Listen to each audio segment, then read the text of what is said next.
देखु अतिरिक्त police commissioner Shri Narasimha भोल आज एटा कालीर कथा जोटा इश्यू होता से स्टार्ट होता तो काली रातिर जो इश्यू था से भी अति with all humility see express करते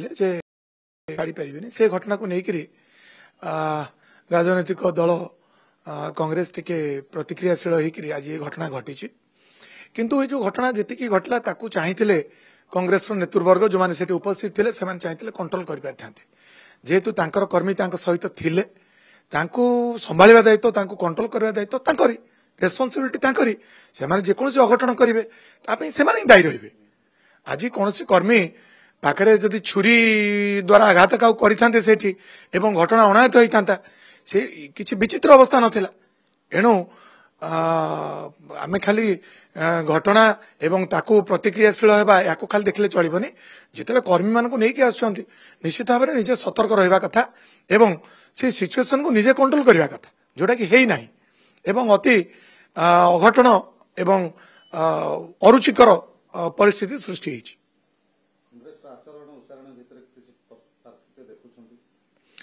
निश्चित भाव में जे कथा कहवा कमेंट देवा प्रतिक्रिया देवा ये तो अलग जिनस मनीष भाषार सब भल खोजे किंतु जगह उपरे आचरण जो प्रकार करागला अति निंदनीय से आगुरी भी देखिथिबे कांग्रेस बिजु जनता दल सरकार रे थाए गोटे वुमेन कांस्टेबल को टाणी टाणी नै कि माड मारिथिया घटना भी समस्त आज पर्यंत मन रही टाइटल सेतबे थिले तांकर इंचार्ज ओडिसा इंचार्ज देखो से तो सब गोटे गोटे घटना एवं से घटनार जहाँ किसी रिएक्शन पब्लिक सेटा मन भितर रखती ये सब जिनस इमिडिएटली पब्लिक बाहर नहीं